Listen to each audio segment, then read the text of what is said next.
सदगुरु कहते हैं, माटिक कोट पसाण को ताला, सोईक बन सोई रखवाला। सोबन देखत जीव डेराना, ब्राह्मण वैष्णव एकै जाना। ज्यों किसान किसानी करई, उपजे खेत बीज नहीं परई। छाड़ी देहु नर झेलिक झेला, बूढ़े दो गुरु और चेला। तीसर बूढ़े पारथ भाई, जिनबन डाहे दवा लगाई। भूख भूख कुकुर मरि गयो, काज न एक सियार से भयो। मूस बिलाई एक संग, कहु कैसे रह जाए। अचरज एक देखो हो संतो, हस्ती सिंह ही खाए। इस रमैनी में सदगुरु कबीर कहते हैं कि माटिक कोट पसाण को ताला। मिट्टी का किला है, माटी का कोट अर्थात मिट्टी का किला, और पसाण का ताला, पत्थर का ताला लगा है। अब यहाँ समझने की बात यह है कि सदगुरु कबीर माटी का कोट किसे कहते हैं या पसाण का ताला किसे कहते हैं। तो साहब कहते हैं, जड़ शरीर में मिट्टी का कोट अर्थात ये शरीर मिट्टी है। लोग कहते हैं ना, जब शरीर छूट जाता है कि मिट्टी का तन मिट्टी में समा गया, तो शरीर को भी मिट्टी ही कहा जाता है। इसलिए साहब यहाँ कहते हैं माटी का कोट, यह मिट्टी का किला है शरीर। तो जड़ शरीर रूपी किला में, मिट्टी शरीर रूपी किला में जड़ बुद्धि का ही, पत्थर का ही ताला लगा है। पत्थर कोई कहते हैं, उसका बुद्धि तो पूरा पत्थर है। अर्थात जिसकी बुद्धि जड़ हो गई उसे ही पत्थर बुद्धि, पाषाण बुद्धि कहा जाता है। तो सदगुरु कबीर यहाँ कहते हैं कि शरीर यह मिट्टी का किला है और इसी में जड़ बुद्धि का ताला लगा है। आगे साहब कहते हैं, सोईक बन सोई रखवाला, कि यह जंगल जीव का ही बनाया हुआ है। यह पूरा जो संसार वन है, यह जो संसार का जंगल है, कौन बनाया? जीव ही तो बनाया है। इसलिए साहब कहते हैं कि आदमी ही इस वन का निर्माण करता है और वही इसका रखवाला है। अब यहाँ बड़ी गहराई से समझना है कि यह जो शरीर है, यह मिट्टी का कोट है, तो ये तो प्रकृति का देन है। ऐसा तो है नहीं कि इस मिट्टी के शरीर को हम बदल के सोना चांदी का शरीर कर दें, कि इस शरीर मिट्टी के शरीर को हम पत्थर का शरीर कर दें। ये संभव नहीं। तो जब साहेब कहते हैं मिट्टी का कोट और जड़ बुद्धि का ताला, तो अब अगर माटी का शरीर है, ऊपर से जड़ बुद्धि का ताला लग जाए, तो आदमी कल्याण कैसे करेगा? फिर आदमी अपने विवेक को जागृत कैसे करेगा? क्योंकि जब तक अज्ञान का अंधेरा है, जब तक जड़ बुद्धि का ताला लगा है, जब तक नासमझी का ताला लगा है, तब तक जागने का कोई उपाय नहीं। और तब तक होगा क्या कि जीव को अज्ञानता ही पसंद आएगी, अंधेरा ही पसंद आएगा। उसे ज्ञान का उजाला पसंद नहीं आएगा, उसे सूर्योदय पसंद नहीं आएगा, उसे सात्विक बुद्धि पसंद नहीं आएगा। फिर ऐसे ही जीव कुसंग में चल करके, ऐसे ही जीव विकारों के रास्ते पे चल करके स्वयं का विनाश करते हैं। फिर वो कुसंग में जाएंगे, फिर उसे शराब बढ़िया लगेगी, उसे तंबाकू बढ़िया लगेगा, उसे गाली गलौज बढ़िया लगेगा, नफरत अच्छी लगेगी, घृणा अच्छी लगेगी, ईर्ष्या द्वेष अच्छा लगेगा। फिर उसे सत्संग सुहाएगा नहीं। जैसे जब सूर्योदय होता है तो उल्लू को बड़ा दुख होता है बड़ा कष्ट होता है कि काहे सूर्योदय हो गया। पूरा संसार खुश होता है, लेकिन एक उल्लू और एक चोर, ये दोनों को बड़ा दुख होता है, बड़ा कष्ट होता है कि सूर्योदय काहे हो गया। क्योंकि जब तक अंधेरा है उल्लुओं की बड़ी मौज है और चोरों की भी मौज है। क्योंकि जब तक अंधेरा है तब तक उसे चोरी करने को मिलेगा, तब तक जहां तहां हाथ पांव मारने को मिलेगा। उल्लू भी रात में ही देख सकता है, दिन होते ही उसको दिखाई देना बंद हो जाता है। तो ऐसे जीव जिसे ज्ञान से दिक्कत है, जिसे सत्य से दिक्कत है, जिसे प्रकाश से दिक्कत है, समझ लो कि वो उल्लू प्रवृत्ति का हो गया, वो चोर प्रवृत्ति का हो गया। साहब कहते हैं ऐसे लोगों के जागने का क्या उपाय है, ऐसे लोगों के चेतने का क्या उपाय है। क्योंकि जब तक जीवन में अंधकार रहेगा, जब तक जीवन में विकार रहेगा, जागने की कोई उम्मीद नहीं है। मिट्टी का शरीर है, अपने हाथ में नहीं है कि हाँ हम इस मिट्टी के शरीर को किसी धातु में बदल दें। ये तो मजबूरी है, शरीर मिट्टी का मिला है, प्रकृति ने दिया है। परंतु इसमें हम जो जड़ बुद्धि हमारी है उसे तो ठीक कर सकते हैं, अपनी बुद्धि को तो हम पवित्र कर सकते हैं। क्योंकि ये शरीर साधन है, ये शरीर हमको भवसागर से पार करने के लिए मिला है और हम इसे प्रपंचों में लगा रहे हैं। साहब कहते हैं नहीं, माटी का कोट पसान को ताला। साहब कहते हैं ये मिट्टी का शरीर है और तुमने इसमें जड़ बुद्धि का ताला लगा दिया, पत्थर का ताला लगा दिया। यही समस्या हो गई और इसलिए जागने की उम्मीद भी खत्म हो गई। अब जड़ बुद्धि जब कहा जाए तो साफ अर्थ है कि वह बुद्धि जिसमें चेतना नहीं है, सोचने की शक्ति नहीं है, वह बुद्धि जहां विवेक से कोई लेना देना नहीं। बुद्धि तो है लेकिन वो गलत दिशा में लग रही है। अब वो दुर्बुद्धि है, कुबुद्धि है, सुबुद्धि नहीं है। किसी के पास शक्ति तो है लेकिन वह व्यक्ति उस शक्ति का इस्तेमाल कहाँ करता है? गलत काम में करता है, किसी को परेशान करने के लिए करता है। अगर किसी के पास विद्या है तो विद्या सदुपयोग में अगर वो लगाएगा, अच्छे कार्यों में लगाएगा तो विद्या वरदान बन जाएगी। और यदि उससे वो संसार समाज का विनाश में लगाएगा तो वही अभिशाप बन जाएगी।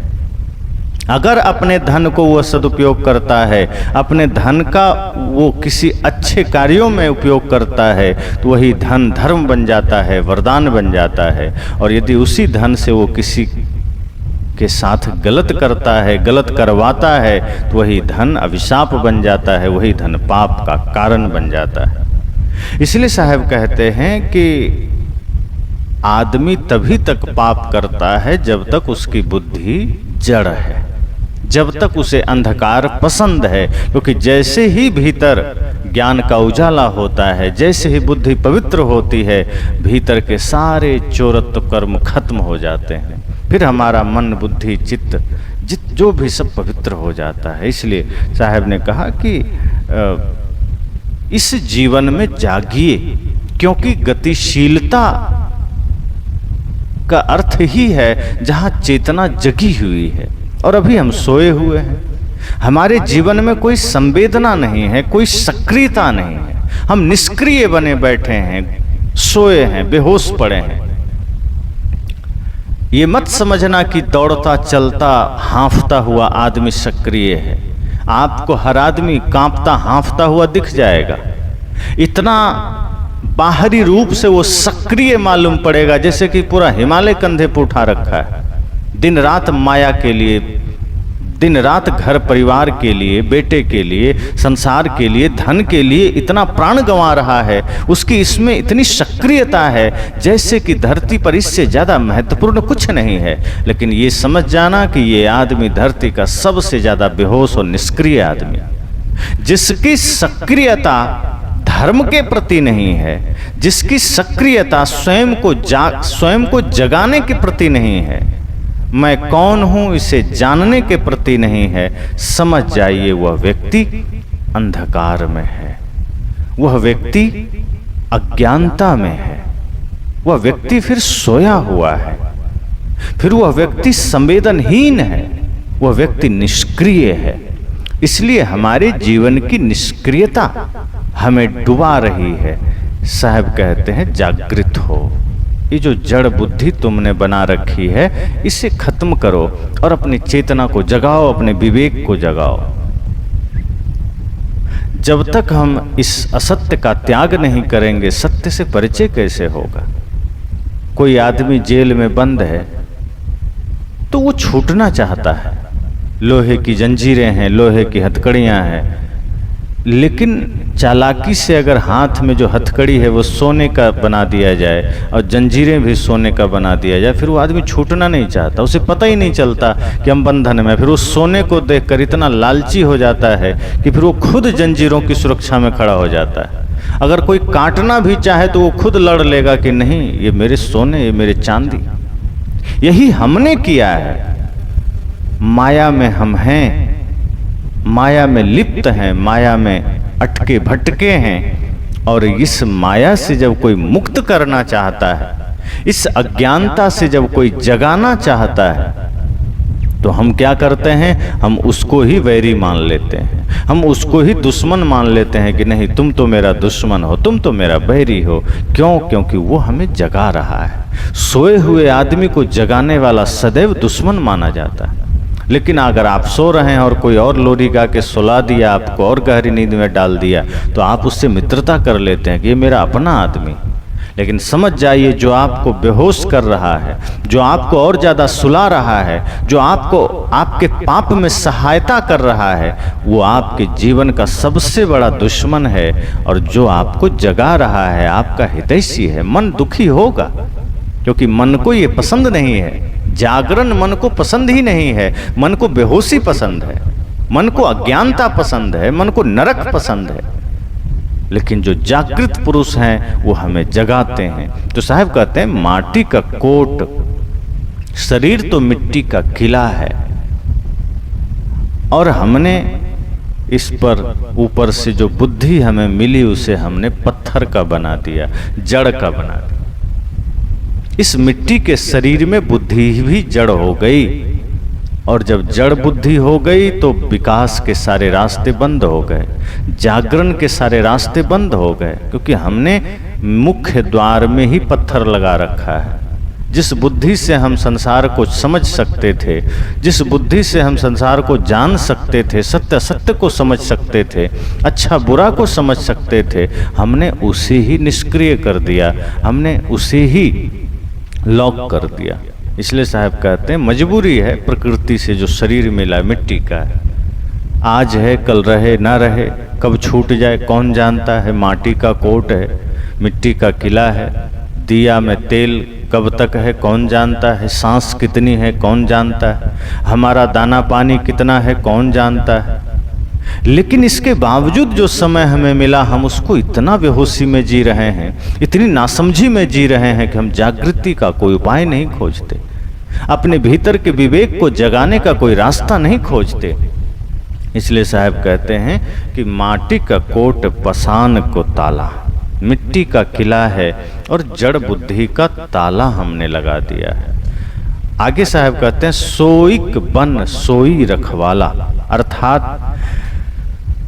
यह जो शरीर और शरीर से जुड़े हुए धन परिवार मान्यताएं हैं, इसका जो पसारा है, यह सब हमारा ही सृजन किया हुआ है। जीव जब इस धरती पर आता है तो शरीर भाव से बहुत सारे रिश्ते नाते बन जाते हैं। किसी का पुत्र हो जाता है, किसी का भाई हो जाता है, किसी का मित्र हो जाता है, धीरे धीरे फिर वो खुद पिता बन जाता है, किसी का चाचा, किसी का भतीजा, किसी का कुछ ऐसे करते करते वो बहुत तमाम सारे रिश्तों का विस्तार करता है। फिर घर धन परिवार का विस्तार करता है, जमीन का विस्तार करता है, पूरा संसार का विस्तार करता है। सोईक बन सोई रखवाला, साहब कहते हैं इन सारे जंगल का खुद विस्तार करता है और खुद ही उसका रखवाला बन जाता है, उसी का हिसाब किताब रखने वाला भी बन जाता है। सोईक बन सोई रखवाला, कहते हैं कि वो माया का पूरा विस्तार करता है, संसार का पूरा विस्तार करता है, और इसी संसार का फिर वो पोषण करने वाला, रक्षण करने वाला भी बन जाता है। और अब इससे होता क्या है, जैसे कि कोई आदमी बाहर संसार में बहुत सारा विस्तार कर ले, बहुत सारी चीजों का निर्माण कर ले, पर वो टिकेगा कब तक? उसका विस्तार कब तक टिकेगा? बहुत क्षणिक, बहुत थोड़े समय के लिए टिकेगा। एक बात और, आप देखेंगे कि बच्चे मिट्टी में जब खेलते हैं, बालू में, तो बालू का ही घर बनाते हैं, बालू का ही वो पूरा गाड़ी घोड़ा भी बना लेते हैं, बालू का ही चूल्हा बना लेते हैं, बालू का ही भोजन बना लेते हैं। वो सब कुछ उसी से निर्मित कर लेते हैं और अंत में दोनों हाथ से मिटा के घर चले जाते हैं। पूरा निर्माण किया, विनाश कर दिया। यही हम कर रहे हैं, बस अंतर इतना है उस बचपने में और जवानी में और बुढ़ापे में कि उस बचपन में जो कुछ भी वो बनाता है उसमें वो आसक्त नहीं होता है, वो सब कुछ बनाता है, सारी चीजें निर्मित कर लेता है, लेकिन जब घर जाना होता है तो खुद से दोनों हाथों से मिटा के चल देता है, उसको कोई आसक्ति नहीं होती। पर जब हम बनाते हैं, बड़े होने के बाद, जवानी में घर बनाया, परिवार बनाया, संसार बनाया, दुनियादारी बनाई, तो हम क्या करते हैं कि फिर हम उसके छूटने के भय से ही कांप उठते हैं। हमारा जो कुछ भी निर्माण है, हमारा जो कुछ भी विस्तार है, हमारा जो कुछ भी बना हुआ है, उससे हमारे जीवन में इतना भय पैदा होता है कि कहीं छूट ना जाए। ये सारा जंगल निर्माण करते हैं, ये सारा संसार का निर्माण हम करते हैं, परिवार का निर्माण करते हैं। साहब ने कहा सोईक बन सोई रखवाला, कि हम उस संसार का, उस वन का, उस जंगल का रखवाला भी हैं, उसका निर्माण करता भी हैं। अर्थात हम परिवार विस्तार भी करते हैं, संसार जोड़ते भी हैं, वस्तुएं इकट्ठी भी करते हैं। और इसलिए जब इतना सब कुछ निर्माण कर लिया, दुनिया भर के रिश्ते बना लिए, तो इससे होता क्या है कि फिर हमारा विस्तार इतना हो जाता है कि दिन रात हम संसार का ही चिंतन करते हैं, फिर दिन रात हम माया का ही चिंतन करते हैं, फिर प्राणी और पदार्थों का ही चिंतन करते हैं। इसके अतिरिक्त फिर हम कुछ सोचते नहीं हैं। उसी घर को कैसे और सुरक्षित किया जाए, उसी परिवार को कैसे और पोषण किया जाए, और कैसे धन बढ़े, और कैसे परिवार बढ़े, और कैसे पद बढ़े, इसी में हमारा पूरा विस्तार चला जाता है। इसलिए साहब कहते हैं कि हमने खुद ही जंगल का निर्माण किया और फिर हम ही उस जंगल का रखवाला भी बनकर बैठे हैं। स्वाभाविक है, जब कोई बाहर भी कोई बगीचा लगाता है, फसल लगाता है, तो आदमी खड़ा हो जाता है उस फसल की रक्षा में, उस बगीचे की रक्षा में, दिन रात उसकी रक्षा करता है कि उस बगीचे का कोई अहित ना कर दे, कोई नुकसान ना कर दे, कोई विध्वंस ना कर दे। यही हम कर रहे हैं। जिस परिवार संसार का निर्माण हम करते हैं, जिस दुनिया का निर्माण हम करते हैं, फिर उसका विस्तार करते करते करते करते उसकी रक्षा में खड़े हो जाते हैं। क्यों? क्योंकि साहब आगे कहते हैं सोबन देखत जीव डेराना, क्योंकि फिर उसी जंगल के विनाश से हमें भय होना शुरू हो जाता है, उसी जंगल के विध्वंस से हमें डर शुरू हो जाता है। क्योंकि नाशवान है शरीर भी, धन भी, पद भी, रूप भी, कब तक रक्षा करेंगे? शरीर की रक्षा हम कब तक कर सकते? अगर हम चाह लें, हम कोशिश करें कि नहीं हमको नहीं मरना है, तो क्या नहीं मरेंगे? अगर हम चाह लें कि नहीं ये घर हमें नहीं छोड़ना है, तो क्या नहीं छूटेगा? अगर हम चाह लें कि नहीं ये धन, ये परिवार, ये स्वजन हमें नहीं छोड़ना, तो क्या नहीं छूटेगा?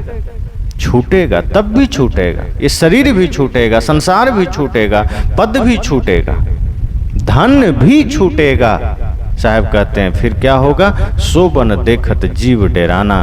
और जो नासवान है, जो क्षणभंगुर है, जो स्वप्नवत है, वो तो छूटेगा ही। और उसी का विस्तार हमने किया है। सोई के बन सोई रखवाला, हमने उसी नासवान चीजों का विस्तार किया, हमने वही स्वप्नवत चीजों का निर्माण किया। हम उसका विस्तार किए ही नहीं जो अजन्मा है, जो चैतन्य है, जो अखंड है। हमने ज्ञान भक्ति वैराग्य का सृजन ही नहीं किया, उद्घाटन ही नहीं किया अपने भीतर। हमने उसकी साधना ही नहीं की। जो नहीं छूट सकता है उसका प्रयास हमने नहीं किया। जो छूट ही रहा है, जो छूट ही जाता है, उसी के पीछे हम भागते रहे। इसलिए साहब आगे कहते हैं सोबन देखत जीव डेराना। हमने ऐसी ही चीजों का विस्तार किया, शरीर का, संसार का, पद का, प्रतिष्ठा का, माया का, और वो सब नासवान है। जितनी भी भौतिक चीजें हैं सब नासवान है, सब छूटने वाली चीजें हैं। उसी का विस्तार किए, इसलिए उसके बिछड़ने से, उसके बिछड़ने का, उससे छूटने का भय होता है, कष्ट होता है, पीड़ा होती है। और जीव इन्हीं चीजों के छूटने का भय, इन्हीं चीजों के विनसने का भय लेकर के दिन रात शंका में रहता है, दिन रात पीड़ा में रहता है, दिन रात समस्या में रहता है। घर छूट न जाए, पद छूट न जाए, धन छूट न जाए। अब एक तो खुद इसका निर्माण किया, अब निर्माण ही वो ऐसी चीजों का किया जो नश्वर है। हमने सारी ऊर्जा लगा दी नश्वर चीजों के निर्माण में, हमने सारी शक्ति लगा दी विनसने वाली चीजों के निर्माण में। अब उसके छूटने का भय सता रहा है कि घर न छूट जाए, पद न छूट जाए, धन न छूट जाए, दुनियादारी न छूट जाए, बेटा न छूट जाए, बहू न छूट जाए, पत्नी न छूट जाए। तब क्या करते हैं? जब ये सब भय मन में आने लगा तब साहब कहते हैं कि फिर व्यक्ति क्या करता है, सोबन देखत जीव डेराना, ब्राह्मण वैष्णव एकै जाना।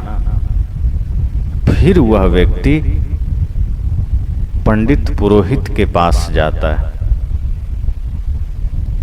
और उनके पास जाकर के अपनी समस्या को रखता है कि पंडित जी क्या करें, हमारे जीवन में बड़ी समस्या है, कुछ ऐसा कर दीजिए कि ये घर ना छूटे, कुछ ऐसा कर दीजिए कि हमारा पद ना छूटे, कुछ ऐसा कर दीजिए कि हमारा धन ना छूटे। तो कोई वैष्णव के पास जा रहा है, कोई पंडित पुरोहित ब्राह्मण के पास जा रहा है, और सब लोग ये कह रहे हैं कि ठीक है हम कृपा कर देंगे। अब हमारी इच्छा, हमारी कामना, हमारी आकांक्षा है कि पंडित जी कृपा कर देंगे, हमारा जीवन सुरक्षित हो जाएगा। हमारी भीतर जिज्ञासा होती है कि हाँ शायद गुरु भगवान कृपा कर देंगे, हम सुरक्षित हो जाएंगे, कुछ भी नहीं छूटेगा। और हमें आश्वासन भी मिल जाता है कि हाँ हाँ आशीर्वाद दिया, ये नाम जप कर लो, ये प्रार्थना कर लो, ये पूजा कर लो, ये मंदिर की यात्रा कर लो, तीर्थ में चले जाओ। और फिर हमें लगता है कि अब हमारा काम बन जाएगा, अब हमारा धन सुरक्षित हो जाएगा, शरीर सुरक्षित हो जाएगा, पद सुरक्षित हो जाएगा, अब मेरा घर सुरक्षित हो जाएगा, कुछ छूटेगा नहीं। साहब कहते हैं कि हम इसी भय में ब्राह्मण के पास जाते हैं, वैष्णवों के पास जाते हैं कि उनकी कृपा बरसेगी और हमारे प्राणी पदार्थ सुरक्षित रहेंगे या हमारे भवबंधन कटते चले जाएंगे। परंतु ब्राह्मण और वैष्णव एक ही इल्लत में गिरफ्त है, दोनों ही थोड़ा ही भेद रखते हैं, बाकी वही कर्मकांड, वही दैववाद, वही चमत्कार, वही महिमा में भूलने भुलाने वाले हैं। सारा सार की सर्वथा परख, सारे आवलंबनों को तोड़कर स्वरूप ज्ञान और स्वरूप स्थिति की समझ वहां कहाँ है। साहब कहते हैं इन सारे चीजों से बचने के लिए हम जिसके पास जा रहे हैं, धन के विनाश से बचने के लिए, पद के विनाश से बचने के लिए, शरीर के विनाश से बचने के लिए हम जिनकी शरण में जा रहे हैं, ब्राह्मण वैष्णव एक जाना। चाहे वो कोई वैष्णव हो, कोई ब्राह्मण हो, वो भी उसी चक्कर में पड़े हुए हैं। एक ही समझना दोनों को। कुछ मिलेगा नहीं वहां से, कुछ हासिल नहीं होगा, कुछ प्राप्त नहीं होगा, क्योंकि वो भी देववाद में लगे हैं, भाग्यवाद में लगे हैं, भगवानवाद में लगे हैं, चमत्कार में लगे हैं। यथार्थ ज्ञान नहीं देंगे। वो ये नहीं कहेंगे कि मन को निर्मल करो, मन को पवित्र करो, कि सबके साथ प्रेम का व्यवहार रखो। ऐसे लोग आपको उलझा देंगे कि कुछ मत करो, मांस मछली खाओ, मदिरा पियो, दुनिया भर के पाप करो, भगवान का नाम लो, सारे पाप कट जाएंगे।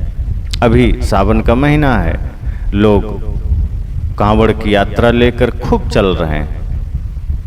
उन्हें लगता है कि हम भोले बाबा को प्रसन्न कर लेंगे पैदल चल के, जल उठा के, लेकिन पता ही नहीं है कि कोई भी भगवान, कोई भी गुरु प्रसन्न ही होते हैं हमारे मन की निर्मलता से, हमारे मन की पवित्रता से। और जिसका मन पवित्र हो जाए, संत कहते हैं, फिर उसे कहीं जाना नहीं पड़ता, कुछ और करना नहीं पड़ता।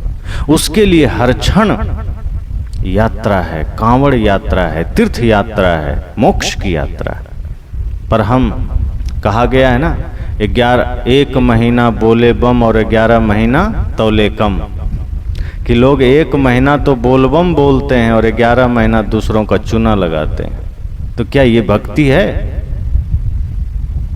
लोग बोलते हैं जय मैया दुर्गे, और शाम को घर में 1 किलो मुर्गे,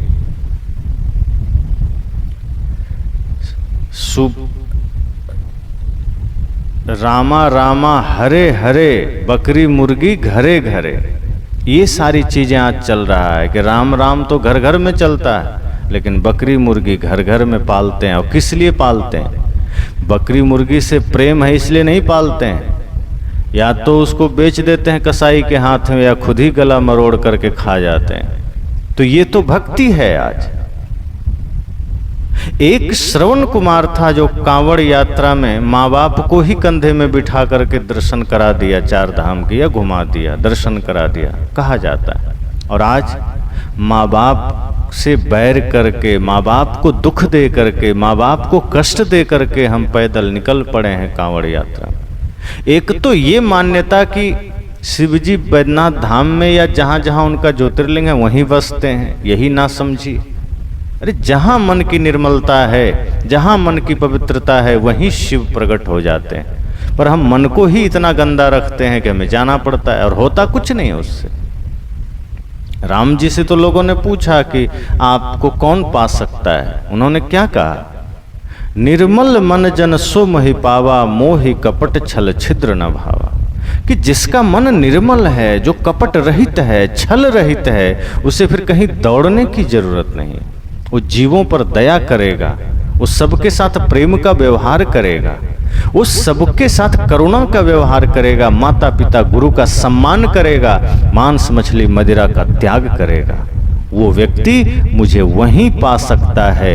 बाकी छल करने वाला, ढोंग करने वाला, मांसाहार करने वाला, दूसरों के साथ दुर्व्यवहार करने वाला अयोध्या में भी बैठा रहे तो मुझे नहीं पा सकता। यही बात शिव जी का भी है। साहब कहते हैं कि यही भाग्यवाद, भगवानवाद और पाखंडवाद के चक्कर में पड़ करके जीव पिसता है, और उसी व्यक्ति के पास ही लोग जाते हैं कि हमारा कल्याण हो जाएगा, हमें शांति मिल जाएगी। साहब कहते हैं ब्राह्मण वैष्णव एक जाना, ये तुम्हें उलझाते हैं, ये खुद उलझे हुए हैं, ये खुद पूजा पाखंड में लगे हैं, ये खुद नासमझी में लगे हैं, भाग्य भगवानवाद में लगे हैं। इसलिए हे जीव संभल जाओ, जागृत हो जाओ। ये तुम्हें जागृत नहीं करेंगे, ये तुम्हें बेहोश कर देंगे। भाग्यवाद की घुट्टी पिला करके, भगवानवाद की घुट्टी पिला करके तुम्हें मूर्छित कर देंगे कि तुम पाप में जियो, तुम नरक में जियो, बस लास्ट में एक बार भगवान का नाम लेना तर जाओगे। और ये इस धरती की सबसे बड़ी मूढ़ता है कि कितने भी पाप करो, भगवान का नाम लो, मुक्त हो जाओगे। ऐसा नहीं है। अगर पाप कर्म छोड़ेंगे नहीं तो पाप कर्म से मुक्ति नहीं मिलेगी। पाप कर्म छोड़ना पड़ेगा, पाप कर्म से मुक्त होना पड़ेगा, तब वो मुक्ति मिलेगी, तब शांति मिलेगी। अगर पाप कर्म हमने नहीं छोड़ा, पाप कर्म से खुद को मुक्त नहीं किया, तो कोई भगवान आपको पाप से मुक्ति नहीं दे सकता, चाहे उसको 1000 नाम आप लीजिए। इसलिए साहब ने कहा कि ब्राह्मण वैष्णव एकै जाना। आगे साहब कहते हैं, ज्यों किसान किसानी करई, उपजे खेत बीज नहीं परई।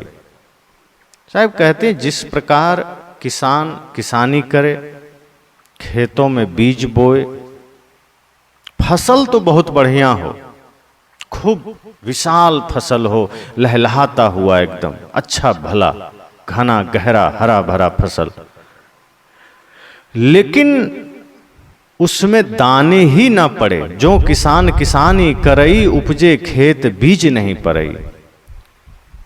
दाने तो डाल दे खेत में, सभी पौधे उगाएं बढ़िया मोटे मोटे अच्छे भरे, लेकिन किसी में दाना ही ना पड़े तो क्या होगा? फिर सब ऐसे ही भूसा है, क्योंकि उसमें कोई काम का तो नहीं है, डंठल ही डंठल है, फिर झाड़ी के समान है। कोई धान बोए, कोई गेहूं बोए, कोई मक्का बोए, और उसमें किसी में दाना ना आए। साहब कहते हैं फिर वो किसी काम का नहीं है, वो डंठल फिर किसी मतलब का नहीं है। इसी प्रकार साहब कहते हैं कि शास्त्र बहुत बढ़ जाए, किताबें बहुत लिख दी जाए, महाकाव्य बन जाएं, पुराण बन जाएं, वचनों के ज्ञान की सर्वत्र झड़ी लग जाए, पर यदि उसमें सच्चा ज्ञान न हो, स्वरूप बोध न हो, यथार्थ ज्ञान न हो, मैं कौन हूं इसका बोध कराने वाला ज्ञान ना हो, तो वो सारा शास्त्र, वो सारा ज्ञान उस भूसे के समान है जिसमें कोई दाना ही नहीं। फिर साहब ने एक अन्यत्र कहा है ना, जसखर चंदन लादेव भारा, परिमल वासना जाने गंवारा। फिर कितना भी शास्त्र हम पीठ पर लाद लें, गीता लाद लें, वेद लाद लें, रामायण लाद लें, अब ये सब शास्त्र हम लाद लें और इसका ज्ञान हमारे जीवन में ना हो तो क्या मतलब?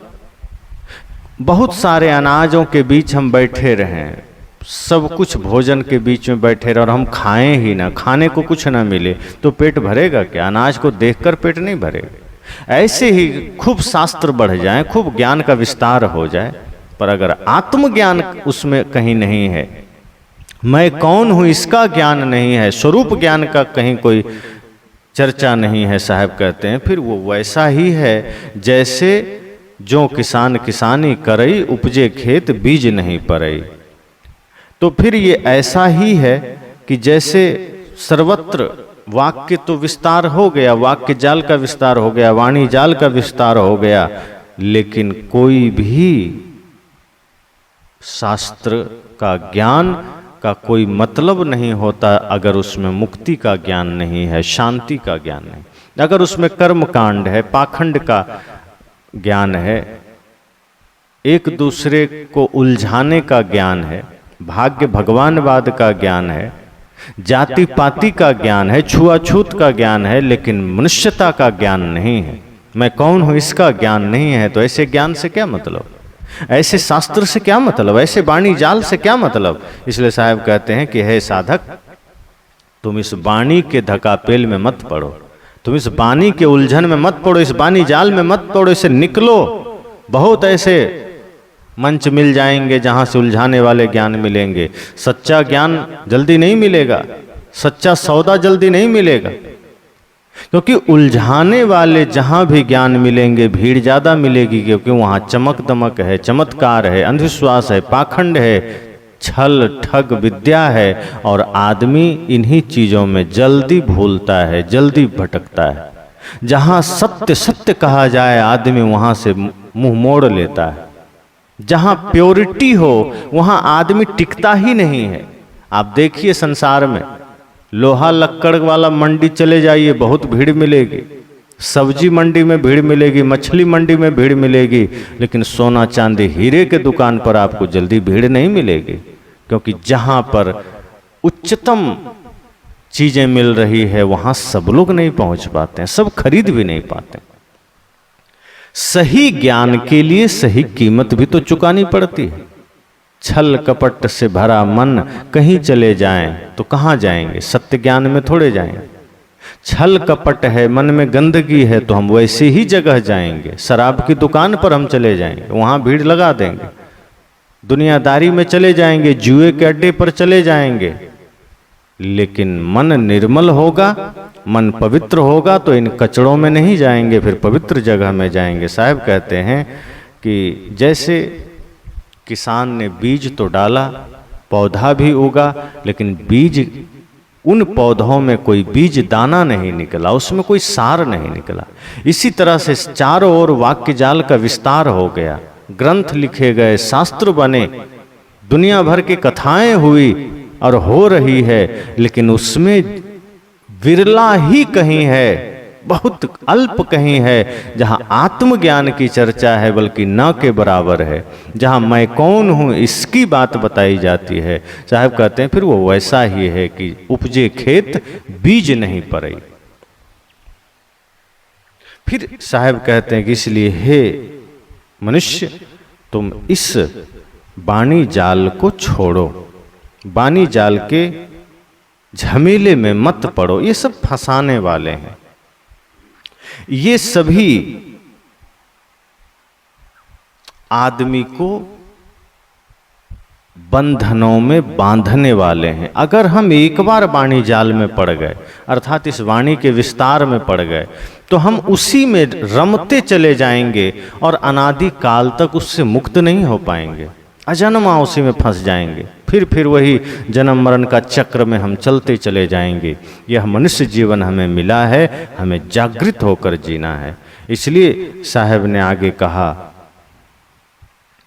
छाड़े दे हुनर झेलिक झेला, बूढ़े दो गुरु और चेला, कि हे मनुष्य, ऐसे वाणी जाल खानी जाल को छोड़ो, ऐसे गुरु की संगत भी छोड़ दो, ऐसे धर्म के ठेकेदारों से मुख मोड़ लो, ऐसे उलूल जुलूल बातें करने वालों को छोड़ दो।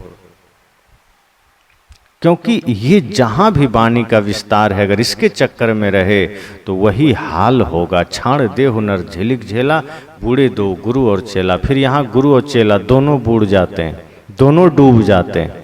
अगर हम इस तरह के अज्ञानता में रहे तो गुरु चेला दोनों को डूबना है, फिर न गुरु बचेंगे। कहते हैं ना, आंधर गुरु बहिर चेला, आ दोनों नरक में ठेलम ठेला। कि अगर गुरु अंधा है और चेला बहिर है तो एक दूसरे का कोई ना सुनेगा ना कुछ देखेगा, फिर नरक ही है और नरक में एक दूसरे को ठेलम ठेला, एक दूसरे के साथ ही चलता रहेगा। इसलिए साहब कहते हैं, छाड़ दे हुनर झेलिक झेला, ये धकापेल छोड़ दो, ये वाणी जाल का विस्तार छोड़ दो, ये माया का विस्तार छोड़ दो, ये भाग्य भगवानवाद का डंका पीटने वालों से अपने को पीछे हटाओ, सच्चे ज्ञान में लगो। ये जितने भी भ्रम में डालने वाले लोग हैं, ये जितने भी भाग्यवाद में लगाने वाले लोग हैं, भगवान में लगाने वाले लोग हैं, इनसे अपने मुख को मोड़ लो, खुद को अलग कर लो। और जब खुद को अलग कर लोगे तो साहब कहते हैं फिर क्या होगा, फिर ज्ञान का विस्तार होगा, फिर ज्ञान समझ में आएगी, फिर मैं कौन हूं ये समझ में आएगा। क्योंकि जहां सच्चा ज्ञान नहीं है वहां गुरु भी डूबते हैं, चेला भी डूबते हैं। इसलिए तो साहब ने कहा, मिथ्या महिमा की सारी वाणियां तुम्हें फंसाने के जाल हैं, ऐसे वाणी जाल में फंसकर गुरु चेला दोनों अज्ञान के सागर में डूब रहे हैं। क्योंकि वहां ज्ञान ही नहीं है, अज्ञानता है। और जब गुरु ही बंधन में हो, गुरु ही अज्ञानता में हो, तो शिष्य को ज्ञान मिलेगा। जो दिया खुद ही बुझा हो, जिस दिए में प्रकाश ही नहीं है, उससे आप कितना भी कोशिश कर लें तो दूसरा बुझा हुआ दिया जल सकता है क्या? जो आदमी खुद बंधन में हो दूसरे को मुक्त कर सकता है क्या? जो आदमी खुद डूब रहा हो वो दूसरे को निकाल सकता है क्या? साहब कहते हैं ऐसे गुरुआ लोग, ऐसे लोगों को गुरुआ कहा गया। ऐसे लोग गुरु नहीं होते, ऐसे लोग गुरु घंटाल होते हैं, जो शिष्यों को भटकाते हैं, गलत दिशा देते हैं, मोह माया की बात सिखाएंगे, छल प्रपंच की बात सिखाएंगे, आडंबर की बात सिखाएंगे और कहेंगे दुनिया भर का सारा काम करो, सारा कुकर्म करो, आडंबर करो। क्योंकि गुरु खुद भी विलासी होता है। ऐसे गुरु खुद भी ढोंगी पाखंडी हैं और वो चेले को भी यही शिक्षा देंगे फिर उनका विस्तार मायावी होता है। जैसे कि कहा जाता है पहले राक्षस लोग मायावी होते थे, उनके पास सुंदर महल, सुंदर सब कुछ, आभूषण, सुंदर स्त्रियां, सब कुछ विस्तार होता था और वही सुंदरता में पूरा सबको मोह लेता था, फिर सबको कष्ट देता था।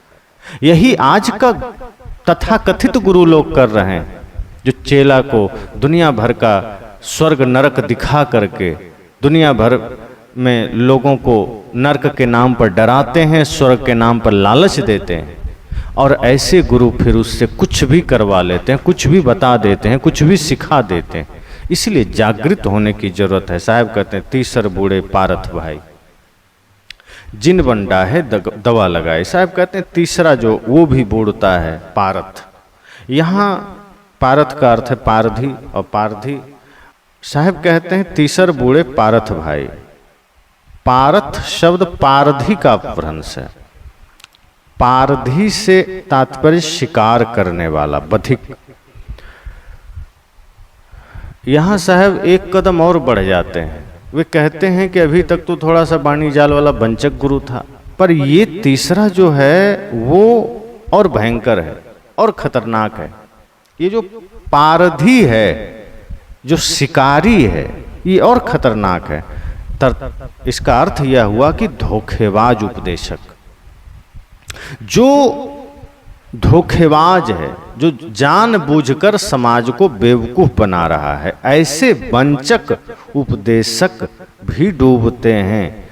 साहब तो कहते हैं कि पुरा काल से आज तक ऐसे अनेक उपदेशक हुए और हैं जो जानबूझकर समाज को बेवकूफ बनाते हैं, समाज को गलत दिशा देते हैं, अनेक जालसाजी करते हैं, बाचा सिद्धि, कर्म सिद्धि आदि के झूठे तमाशे दिखाते हैं, जादू दिखा दिखा करके लोगों को ठगते हैं। वचन की सिद्धि से कि मैं मंत्र जानता हूं, कर्म सिद्धि कुछ इधर उधर चमत्कार दिखा देंगे, जादू वाला काम दिखा देंगे, जादू दिखा के कहेंगे हम चमत्कार जानते हैं, भूत भविष्य वर्तमान की चर्चा कर देंगे, परिवार की चर्चा कर देंगे, कुछ चीजें सटीक बैठ जाएगी, फिर वो आपको ठगने के लिए तैयार हो जाएंगे। तो साहब कहते हैं ऐसे वंचक लोग उस शिकारी की भांति है जो जंगल में जीवों को फंसाता है, जानवर को मारता है जाल फैला करके। साहब कहते हैं ऐसे वंचक शिकारी उपदेशक से भी बचो, क्योंकि ये भी डूबने और डुबाने वाले हैं। ये डूबेंगे खुद भी, क्योंकि ये तुम्हें फंसा रहे हैं, संसार सागर में डूब रहे हैं, तुम्हें भी डुबा रहे हैं। साहब कहते हैं ये वंचक उपदेशक हैं, ये संसार वन में आग लगाने वाले और लोगों को जलाने वाले हैं। इस संसार वन में आग लगा देते हैं और उसके डर से लोग हम जल न जाएं, इस डर से इन्हीं शिकारियों के पास, इन्हीं वंचक उपदेशकों के पास भाग कर जाते हैं। इतना मायावी डर फैला देते हैं, नरक का, स्वर्ग का, दुनिया भर का, भगवान का, शनि का, ग्रह का, लगन का, मुहूर्त का, दिशा का, इतने जाल फैला देते हैं, इतने डर पैदा कर देते हैं कि आदमी को लगता है चारों ओर तो संसार में आग लगी है, जाएं तो जाएं कहाँ। फिर इन्हीं के पास दौड़ कर जाते हैं और ये फिर ठगते हैं। साहब कहते हैं आचरणहीन वक्ता केवल भूख भूख कर मरते हैं।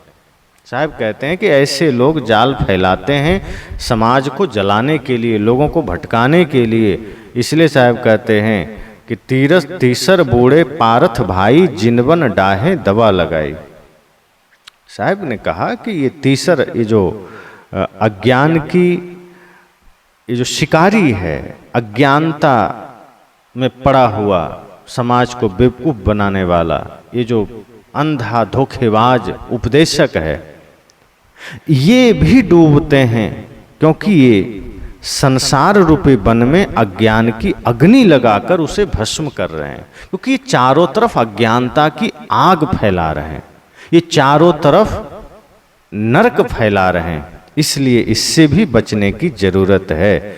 आगे साहब कहते हैं भूखी भूखी कुकुर मरी गयऊ, काज न एक सियार से भयऊ। साहब कहते हैं वंचक गुरु, ऐसे वंचक गुरु कुत्ता की तरह भूख भूख कर मरते हैं, किंतु डरपोक गीदड़ क्या क्रांति करेंगे। अब जो डरपोक लोग हैं, अब ऐसे कुत्ता की तरह जो भूख भूख करके वो तो मर गया, लेकिन अब ये जो बेचारे डरपोक हैं, जो गीदड़ बने बैठे हैं, ये क्या करेंगे? इसलिए साहब कहते हैं, काज न एक सियार से भयऊ।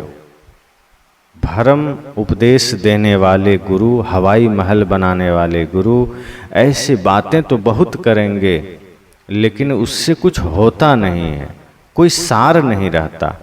और आगे फिर होता क्या है कि जो गीदड़ प्रवृत्ति का आदमी है वह फिर चुपचाप दुबक करके बैठ जाता है। उसके पास हिम्मत नहीं होता कि वो कुछ सही काम कर सके, कोई संकल्प नहीं ले पाता।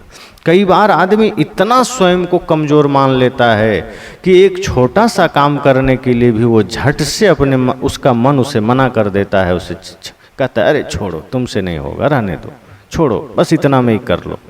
तो कल्याण का काम कैसे करेगा? समाज में क्रांति कैसे लाएगा? अंधविश्वास के खिलाफ, चमत्कार के खिलाफ, पाखंड के खिलाफ व्यक्ति खड़ा कैसे होगा?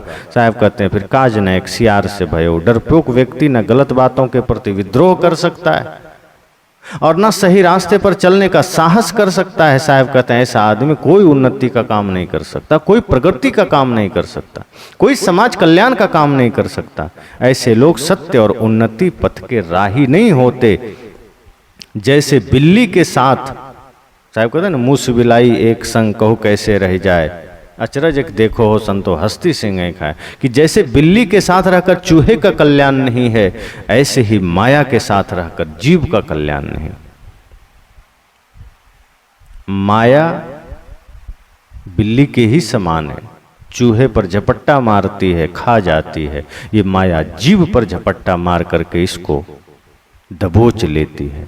और बहुत लोग क्या कहते हैं कि माया के साथ जी लेंगे, भजन भक्ति हो जाएगा, लेकिन ऐसा नहीं है कि भोग और योग साथ साथ हो जाए। बहुत लोग राजा जनक का उदाहरण देते हैं कि जैसे राजा जनक राज्य में रहते हुए, दरबार में रहते हुए भी योगी थे, पर सब कोई राजा जनक थोड़े हो जाएंगे। राजा जनक तो देह धरे विदेह कहाई, देह में होते हुए विदेह हो गए, पर भोग भोगने वाला आदमी, भोगों में पड़ा हुआ आदमी योगी नहीं हो सकता है।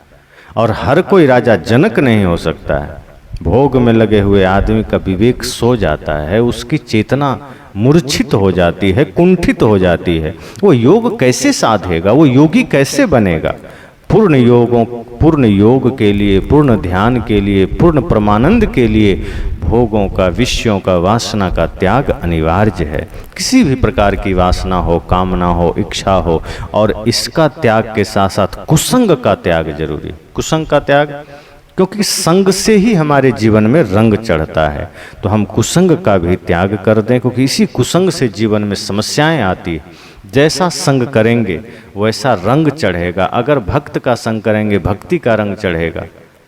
संत का संग करेंगे, संतत्व आएगा, शांति आएगी। किसी चोर का संग करेंगे, चोरी का प्रवृत्ति आएगा। किसी क्रोधी का संग करेंगे, क्रोध की प्रवृत्ति आएगी। किसी जुआरी का संग करेंगे, जुआ की प्रवृत्ति आएगी। साहब कहते हैं, इसलिए संग सही करिए, कुसंग से बचिए। और जिस प्राणी, पदार्थ, स्थान, देश, समाज आदि के संपर्क में रहने से विकार की संभावना हो, साहब कहते हैं, उनसे दूर रहिए। जिस भी व्यक्ति वस्तु से लगे कि थोड़ा मन में कुसंग आ रहा है, नफरत नहीं करना है, बस उससे दूरी बना लेना है। साहब ये नहीं कहते कि सबसे नफरत करो, ईर्ष्या करो, कहते किसी से नहीं। कोई गलत कर रहा है, करने दो, ठीक है, तुम गलत हो, तुम जानो, तुम अपने कर्म का मालिक खुद बनो।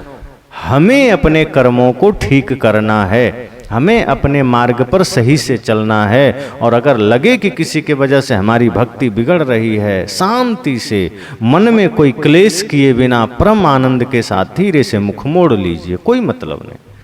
जैसे पानी में होते हुए नाव उसमें होता है, लेकिन पानी नाव में नहीं होता, इसी तरह से हम रहें उन्हीं चीज़ों में, रहें वहाँ, लेकिन उस प्रवृत्ति को अपने भीतर ना आने दें।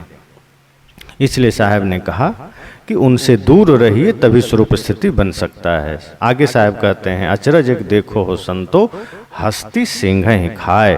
कि मैं एक आश्चर्य देखता हूं कि हाथी सिंह को खा रहा है। अक्सर ये होता है कि हाथी बड़े विशाल है, बड़ा है, पर शेर ही हाथी को खा जाता है। पर यहाँ साहब कहते हैं कि मैं एक आश्चर्य देख रहा हूँ, उल्टा हाथी ही शेर को खा रहा है। तो क्या ये संभव है? वस्तुतः यहाँ साहब ने हाथी मन को कहा है और ये जीव शेर है। तो होता ये है कि जीव मालिक है, यह बलवान है, बलिष्ठ है, शेर की तरह है, और मन हाथी की तरह है। तो शेर अक्सर भारी पड़ेगा हाथी पर, लेकिन यहाँ उल्टा हो गया। जीव साधारण बन गया, छोटा बन गया, शेर ही गीदड़ जैसा स्वभाव बना लिया, और मन हाथी एकदम मचल रहा है, और वही बार बार जीव को सता रहा है, मार रहा है, पीड़ित कर रहा है। साहब कहते हैं कि जीव मन को अपने अधीन कर सकता है, जीव मन को अपना गुलाम बना सकता है, जीव मन को अपने वश में कर सकता है। लेकिन यहाँ उल्टा हो गया कि मन ही जीव को अपना गुलाम बना लिया, मन ही जीव को अपना वश में कर लिया। साहब कहते हैं अचरज देखो हो संतो, हस्ती सिंह ही खाए। इतना मजबूत, इतना श्रेष्ठ, इतना विशाल जीव, शक्तिशाली जीव इतना लाचार बन गया विषयों के संग में, कुसंग में पड़ करके, माया के संग में पड़ करके, संसार के संग में पड़ करके, कि मन ही इसका मालिक बन गया और मन हमको नचा रहा है। साहब कहते हे जीव, तुम समर्थशाली हो, तुम मालिक हो, तुम हुजूर हो। अपनी शक्ति को पहचानो, अपनी सामर्थ्य को पहचानो, और अपने भीतर जो ज्ञान का प्रकाश है उससे माया के अंधकार को दूर करो, उससे अज्ञान के अंधकार को दूर करो। क्योंकि जब तुम अपने भीतर के प्रकाश को जागृत कर लोगे, माया का अंधकार कहीं टिक नहीं सकता है, कहीं रुक नहीं सकता है। तू अपने महत्व को नहीं समझता है, अपनी शक्ति को नहीं समझता है, इसलिए तुम्हें माया गुलाम बनाती है, इसलिए माया तुम्हें छेड़ती है, इसलिए माया तुम पर हावी होती है। इसलिए कई बार मन हमें बलवान लगने लगता है कि क्या करें, मन मानता नहीं। कई लोग कहते हैं ना क्या करें, कोशिश बहुत करते हैं, मन नहीं मानता है, मन नहीं मानता है। मन क्या है? मन आपका मालिक थोड़े है। जब हम चाह लेंगे तो मन भी मानेगा, और जब हम अपने बल को समझ जाएंगे, अपनी शक्ति को समझ जाएंगे, तो माया हो, मन हो, सब गुलाम बन के चरणों में होगा, और जीव परम आनंद में, परम शांति में होगा। इसलिए आगे पहले ही साहब ने कहा, माटी के कोट पसान को ताला।